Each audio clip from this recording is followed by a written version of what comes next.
বাড়িতে অক্সিমিটার থাকা জরুরি, শুধু ডাক্তাররা নয়, এবার এই পরামর্শ দিচ্ছে খোদ সরকার। কিন্তু অক্সিমিটার কি? এই করোনা পরিস্থিতির মধ্যে অক্সিমিটার কেন জরুরি? আসুন দেখি। করোনা রোগীর শ্বাসকষ্ট মানেই বিপদ সংকেত, কিন্তু অনেক সময় রক্তে অক্সিজেনের মাত্রা কমতে শুরু করলেও গোড়ার দিকে রোগীর শ্বাসকষ্ট থাকে না। চিকিৎসকরা যাকে বলেন হ্যাপি হাইপক্সিয়া, পরে অক্সিজেনের মাত্রা অনেক কমে যাওয়ার পর শ্বাসকষ্ট শুরু হলে হাসপাতালে নিয়ে গিয়েও আর কিছুই করার থাকে না। রাজ্য সরকারের হিসেব অনুযায়ী করোনায় যারা মারা গিয়েছেন তাদের 70% দেরিতে হাসপাতালে এসেছিলেন। তাই সতর্ক থাকতে বাড়িতে অক্সিমিটার রাখার পরামর্শ দিচ্ছে নবান্ন। ক্লিপের মতো দেখতে এই ছোট যন্ত্রটির সাহায্যে রক্তে অক্সিজেনের পরিমাণ ও পালস রেট মাপা যায়। হাতের আঙুলে রক্ত সঞ্চালন বেশি হওয়ায় অক্সিমিটার আঙুলেই ব্যবহার করা হয়। কিভাবে ব্যবহার করবেন পালস অক্সিমিটার? চিকিৎসকরা বলছেন মাঝের আঙুলে 10 সেকেন্ড লাগিয়ে রাখলে সবচেয়ে নিখুঁত রিডিং পাওয়া যায়। মধ্যমা ছাড়াও তর্জনী বা অনামিকায় অক্সিমিটার ব্যবহার করা হয়। ব্যবহারের সময় হাত নাড়ানো কিংবা কবজি ভাঁজ করা যাবে না। নেল পলিশ থাকলেও ভুল রিডিং আসতে পারে। ব্যাটারি চার্জ কমলে রিডিং ভুল হতে পারে, তাই ব্যাটারি ঠিক আছে কিনা তা দেখে নিতে হবে। সাধারণভাবে রক্তে 94% অক্সিজেন থাকলে তা স্বাভাবিক বলে ধরা হয়। রক্তে অক্সিজেনের মাত্রা 90-এর চেয়ে কম হলেই হাসপাতাল বা সেফ হোমে যাওয়ার পরামর্শ দিচ্ছে রাজ্য সরকার। 50% case delayed reaching the hospital, মানে হসপিটাল দেরি করে পৌঁছেছে বলে এই ডেথ হচ্ছে। এই জন্য আমরা রিকোয়েস্ট করছি যে অক্সিমিটার যাদের পক্ষে সম্ভব রাখবেন।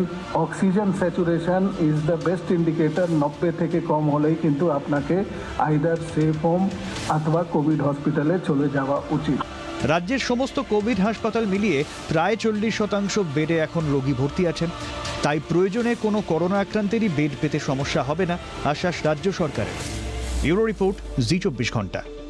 অক্সিমিটারই পারে বাঁচাতে, কিন্তু কিভাবে? আমাদের সঙ্গে দুজন এক্সপার্ট ডক্টর রয়েছেন, ডক্টর দীপ্তেন্দ্র সরকার এবং ডক্টর রাজীব শীল। দুজনের সঙ্গে আমরা কথা বলে আরো বোঝার চেষ্টা করব।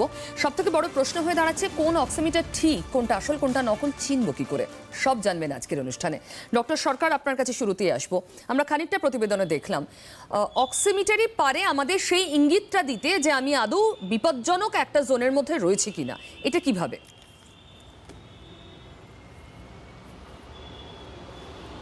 হ্যাঁ, দেখুন, এই যে কোভিড-19 ইনফেকশনটা তো একটা সাধারণ হাঁচি, কাশি, জ্বর, যেটা আমাদের ছোটবেলা থেকে আমরা শুনেছি ঠান্ডা লাগা, এবং মেজরিটি মানে 90% কেসে কিন্তু এটা ঠান্ডা লাগাই।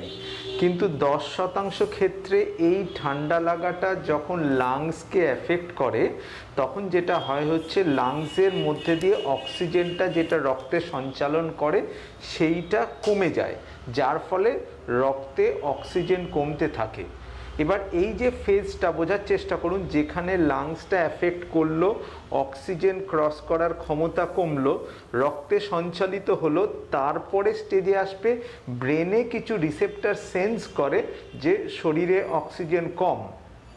তখন সে আমাদের সিগন্যাল পাঠায় যে জোরে জোরে এরম করে নিঃশ্বাস নিন, যাতে অক্সিজেনটা আপনি কম্পেনসেট করতে পারেন জোরে নিঃশ্বাস নিয়ে। তাহলে এই যে ছোট্ট গ্যাপটা রয়েছে, যখন রক্তে অক্সিজেনটা কমছে থেকে ব্রেন সেন্স করছে, এই যে মাত্রার ডিফারেন্সটা, এই পিরিয়ডটাতে একটা সাইলেন্ট হাইপক্সিয়া চলে।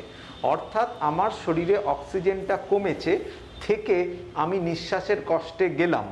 এই যে গ্যাপটা, এটা হচ্ছে সাইলেন্ট হাইপক্সিয়া ফেজ।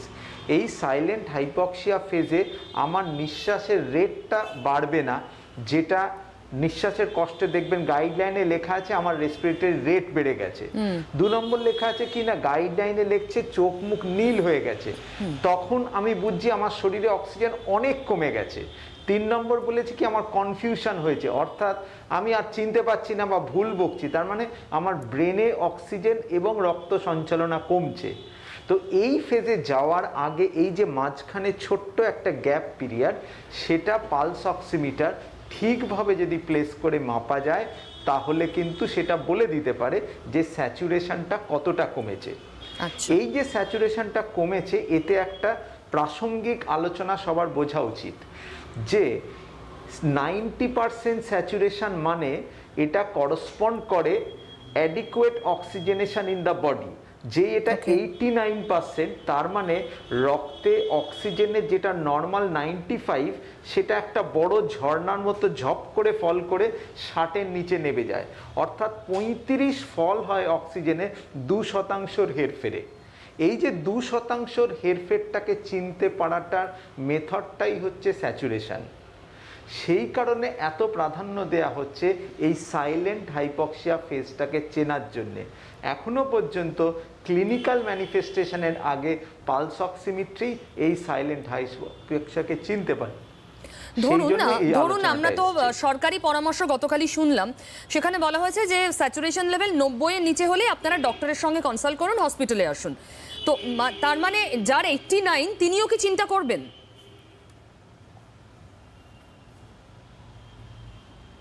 89 মানে করসপন্ড করে most of the time to an impending respiratory failure, যাতে আমরা টাইপ 1 রেসপিরেটরি ফেলিওর বলি, অথবা এস্টাবলিশড রেসপিরেটরি ফেলিওর।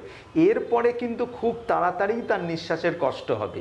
সুতরাং 90 অবধিও ওয়েট করা আমরা রেকমেন্ড করব না।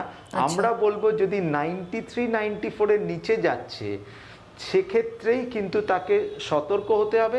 90 মানে প্রশ্নই উঠছে না বাড়িতে থাকার, তার ডেফিনেটলি হসপিটালে যেতেই হবে, এবং সেফ হোমে নয়, তাকে হসপিটালেই যেতে হবে।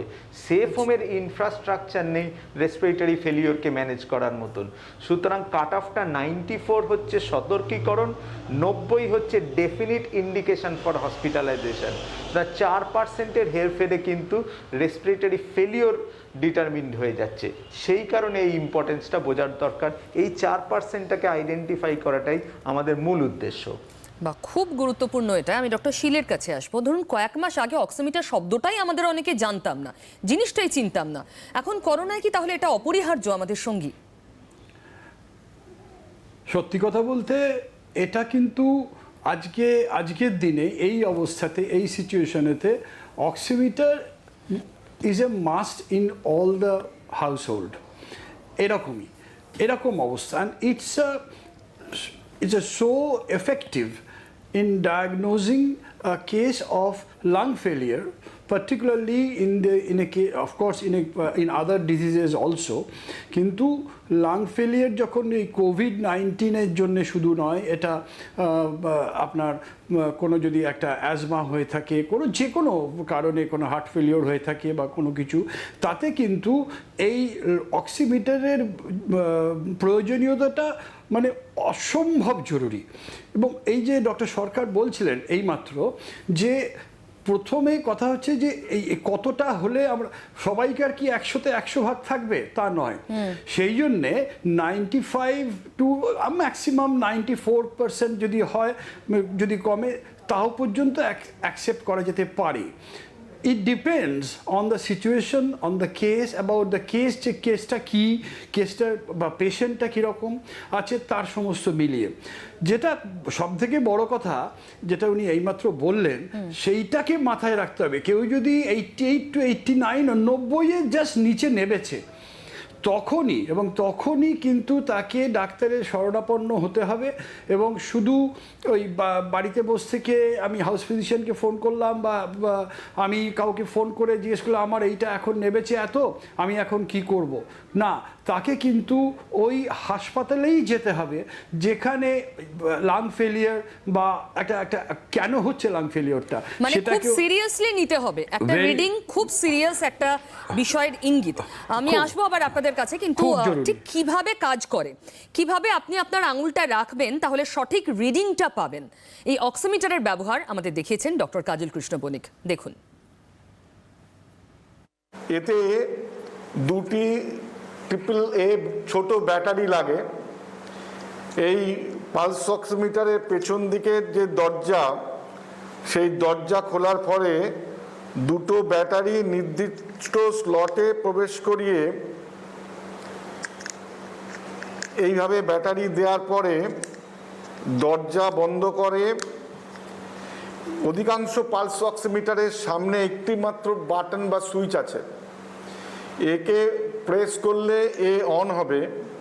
আমাদের আঙুল, ইন্ডেক্স ফিঙ্গার বা তর্জনী, মধ্যমা বা রিং ফিঙ্গার, যে কোনো একটি আঙুল দিলে পুরো আঙুলটা দিতে হবে। পালস অক্সিমিটারের উপরের দিকে সুইচ প্রেস করলেই ডিসপ্লে, দুটো ডিসপ্লে আসবে, একটা অক্সিজেন স্যাচুরেশন আর একটা আমাদের পালস রেট।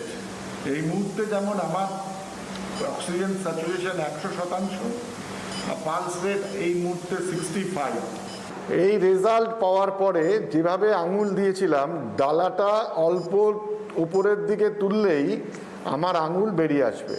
আমি আঙুল বের করার পরে যন্ত্র আবার নির্দিষ্ট জায়গায় চলে যাবে, পেছন থেকে ব্যাটারি খুলে নিতে হবে, তারপরে একে পরিষ্কার এবং ডিসইনফেক্ট করে নেওয়া উচিত। আমরা যে স্যানিটাইজার ব্যবহার করি 70% alcohol containing, isopropyl alcohol containing sanitiser তুলোতে ভিজিয়ে হালকা করে মুছে নিলেই কিন্তু এতে ডিসইনফেক্ট্যান্ট হয়ে যাবে। আমি আবার ডক্টর সরকারের কাছে আসবো। এরকমও হয়েছে, ধরুন কয়েক মুহূর্তের ব্যবধানে একই মানুষের বিভিন্ন রিডিং এসেছে, বিভিন্ন আঙুলে বিভিন্ন রিডিং আসে, সেক্ষেত্রে কোনটা, মানুষ তো বিভ্রান্ত হয়ে যাবেন।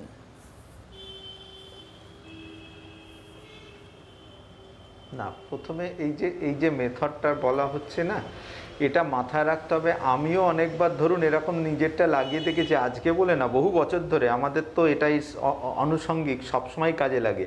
হঠাৎ দেখেছি 88%, আমি পাত্তাই দিইনি। তার কারণ যেটা কমন হয় সেটা হচ্ছে, আমি যদি খুব ঠান্ডায় হাতটাকে রাখি অনেকক্ষণ, বা ঠান্ডা জল দিয়ে হাত ধুয়ে এসে বা হাতে এরকম করে পরিষ্কার করে স্যানিটাইজার লাগিয়ে পরিষ্কার করে আমি যদি সঙ্গে সঙ্গে লাগাই, আমার রিডিংটা ফলস হবে। তার কারণ তখন কি হয়, আমাদের চামড়ার ভেনগুলো কনস্ট্রিক্ট করে, যার ফলে ব্লাড সাপ্লাইটাই কমে যায়। সুতরাং তখন লাগালে হবে না, করবার আগে হাতটাকে এরকম করে ওয়ার্ম করে নিতে হবে, যাতে রক্ত সঞ্চালনটা ঠিক হয়। রক্ত সঞ্চালন ঠিক হওয়ার পরে লাগাতে হবে।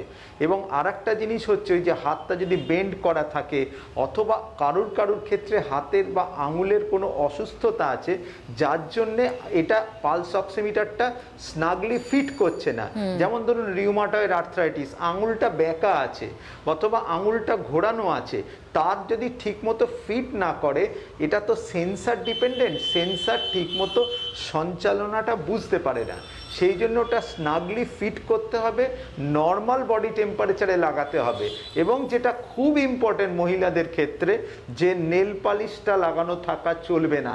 নেল পালিশ থাকা কিন্তু এটা আমাদের ম্যান্ডেটারি। অপারেশন থিয়েটারে পেশেন্ট যাওয়ার আগে আমরা চেক করি যে নেল পালিশ আছে না নেই, থাকলে ওটা তুলে ফেলা হয়। এইগুলো হচ্ছে কমন রিজন। সুতরাং এটা করার পরে আইদার ইন্ডেক্স ফিঙ্গার অথবা মিডল ফিঙ্গার অথবা থাম, এই তিনটেই আমরা কমনলি ব্যবহার করি। যেটা পেশেন্টের কনভিনিয়েন্ট সেটাতে স্নাগলি ফিট করে লাগান। আবার দেখবেন কারুর আঙুল খুব সরু হয়, কারুর আঙুল খুব মোটা হয়, সুতরাং যে আঙুলটা ওনার সুটেবল হবে সেইটাকে ব্যবহার করলে কিন্তু এটা ফল খুব ইউনিফর্ম দেবে। কিন্তু একটা জিনিস এর সাথে সতর্কতামূলক আমাদের বলা উচিত, এর মানে আমরা কিন্তু বলছি না পশ্চিমবঙ্গের 3 কোটি লোককে কাল সকালবেলা দৌড়ে গিয়ে একটা করে পালস অক্সিমিটার কিনে নিতে। আমরা বলার চেষ্টা করছি, আপনার কমিউনিটিতে একটা পালস অক্সিমিটারের পুল তৈরি করুন, যার প্রয়োজন হবে সে যাতে পায়। তার জন্য প্রত্যেকটা মানুষকে পালস অক্সিমিটার কিনতে হবে না। যারা অসুস্থ হচ্ছে তার কাছে পাড়ার ক্লাব অথবা কমিউনিটি অথবা কাউন্সিলর, তারা যদি একটা করে পালস অক্সিমিটার পৌঁছে দেন, তাহলে সে ওই 14 দিনের মতো ব্যবহার করতে পারে। তারপর এটা স্যানিটাইজ করে নিলে আরেকজন পেশেন্টের কাছে যেতে পারে।